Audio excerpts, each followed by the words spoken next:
La pieza del mes del Museo Arqueológico en este caso no es una pieza, sino que es un conjunto de piezas con las que queremos mostrar la diversidad de un conjunto muy singular que se encuentra depositado en nuestro museo. Se trata de las llamadas terracotas de Calvi. Las terracotas de Calvi es una colección de más de 3.700 terracotas adscritas de forma genérica al mundo cultural etrusco, si bien es verdad que pertenece a un momento un poquito más tardío, con grandes influencias helenísticas y romanas, que llegaron a la península ibérica en la segunda mitad del siglo XIX. A partir de 1860, el marqués de Salamanca, un personaje interesante, muy conocido por ser el promotor del barrio aristocrático de Salamanca de Madrid, pero también muy interesante en tanto en cuanto coleccionista y amante de las antigüedades. Promovió una serie de intervenciones vinculadas a los negocios que tenía precisamente en Italia, en concreto la construcción del ferrocarril que iba de Roma y Civitavecchia hasta Nápoles, y en el lugar de Calvi, en un punto hoy desconocido, aparece una serie de esbotos y de terracotas que son parte de las que vemos aquí y que él las recopila y las trae a España. La colección, como he dicho, que está formada por más de 3.700 piezas, fue adquirida por el Estado en 1874, en un momento de crisis económica para el marqués de Salamanca, que se deshace de parte de sus colecciones, de su biblioteca, de su colección pictórica y de parte de su colección arqueológica, y queda depositada en el Museo Arqueológico Nacional. A partir de 1953 se toma la decisión de que ese lote de terracotas se dividiría y sería distribuido por los distintos museos arqueológicos de España. Se crearon 27 lotes y al Museo Arqueológico Provincial de Granada llegó el segundo más numeroso después del que existe en el Museo Arqueológico Nacional.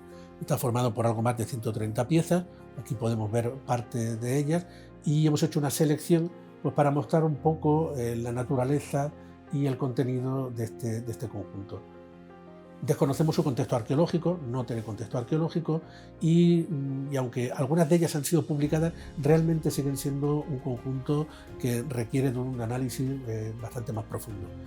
Se caracteriza por la presencia mayoritaria de esbotos, es decir, de piezas con un sentido, una simbología religiosa que formarían parte de un santuario, y destaca, como digo, pues la abundancia de retratos o de bustos, unos de ellos idealizados, los más antiguos, en torno al siglo IV a.C., que recuerdan al mundo helenístico, con figuras muy parecidas a las de Alejandro Magno, tal como podemos ver en este busto de aquí, pero conforme va avanzando en el tiempo, en época romana, en época republicana, sí se van perfilando retratos más individualizados, como podemos ver en algunas de estas piezas.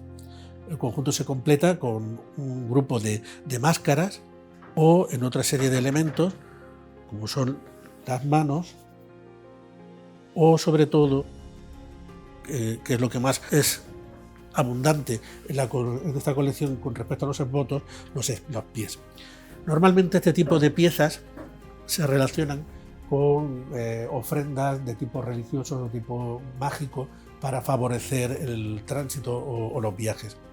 Finalmente, el conjunto de piezas también destaca por la presencia de otros esbotos que representan figuras de animales, como son por ejemplo los toros, muy característicos en la mitología mediterránea, y sobre todo suidos o jabalís, también como elementos que apuntan hacia la fertilidad y la naturaleza. El conjunto de Granada, como digo, es un conjunto en su mayor parte inédito, y la selección de piezas que hemos hecho intenta representar de forma general ese conjunto que conforman las más de 130 piezas depositadas en el Museo Arqueológico. Las piezas eran esbotos, por lo que se realizaban para ser ofrecidas en los santuarios. Normalmente los talleres y los artesanos que realizaban estas piezas se situaban en la cercanía de estos santuarios, y las personas las compraban para ser ofrecidas a sus dioses. A veces estas piezas las llevaban la persona que visitaba el santuario desde su propio lugar de origen y otras veces las compraban allí, por lo que se realizaban en masa, en serie, en estos talleres con fines comerciales. A veces realizaban las piezas empleando un solo molde o dos moldes, como las cabezas, dependiendo de las necesidades. Se realizaban en hueco, por lo que estaban hechas para ser vistas de frente, de manera frontal. Incluso algunas tienen orificios por detrás, no solo para su manipulación, sino también para poder ser colgadas o colocadas en hornacinas, por lo que este detalle nos indica que realmente estaban hechas solo para ser vistas de frente. Este orificio que algunas presentan también en la zona, por ejemplo en los pies, en la parte superior, o en la cabeza, en la parte posterior, les servía también para que el secado de la pieza, de la pasta, se realizara más fácil, más rápido. Incluso en el horno esa cocción se realizara mejor porque permitía que circulara el aire caliente por el interior de la pieza. El proceso de creación de las piezas, paso por paso, comenzaría con la creación de un modelo o de un prototipo, inspirado pues, en la iconografía, en los gustos del momento, en piezas ya existentes muy conocidas. Este modelo o prototipo se cocía en el horno y luego sobre ese prototipo se sacaba un molde que también se solía realizar en arcilla cocida. En muchas ocasiones eran dos partes, dos matrices, como para el caso de las cabezas o de algunos animales. Muchas podrían ser realizadas con un mismo modelo o prototipo que luego añadían rasgos personalizables, ¿no? Por lo cual cada pieza puede tener detalles únicos. Incluso convertían pues, una pieza que era un modelo de un niño, añadiéndole simplemente un velo, lo convertían en una niña. Tras el desmolde también se podían realizar estos retoques de las piezas en las que se utilizaban herramientas o a mano. Esto también servía para alisar, por ejemplo, las irregularidades que podían haber quedado durante esta realización de la pieza, del desmolde, pequeños poros que se podían ver, se podían cambiar las formas, retocar los cabellos, añadir incluso joyas para personalizar aún más los retratos. Posteriormente se aplicaba un engobe que se realizaba con el mismo tipo de arcilla o otra arcilla un poquito más clara.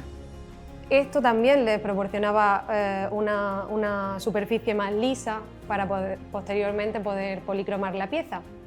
El proceso de cocción podía durar varios días, porque además cuando se apagaba el horno tenían que esperar también, podían esperar incluso un par de días más para que se enfriara y poder extraer las piezas. La decoración se realizaba aplicando primero una capa de preparación, que en este caso, con las analíticas que se realizaron, se descubrió que era una base de carbonato cálcico, de cal. La capa de preparación lo mismo se podía aplicar como el engobe, o bien por inmersión de la pieza en este preparado, o con la ayuda de pinceles. La policromía se trata de pigmentos, tierras, minerales, aglutinados con agua normalmente. En ocasiones la aplicación de esta policromía sobre la capa de preparación se realizaba con la preparación aún en fresco, la cal, el carbonato cálcico, por lo que era muy similar a la aplicación de las capas pictóricas en los frescos. Es decir, la capa de cal estaba todavía mordiente, digamos, y esto hacía que simplemente aplicando el pigmento diluido o aglutinado con un poco de agua, favorecía que luego en el secado, con la carbonatación, englobara las partículas de pigmento y hacía que fuera bastante resistente. Aunque en estas piezas han quedado muy poquitos restos de policromía debido pues, a las propias características de cómo fueron encontradas y de la manipulación posterior.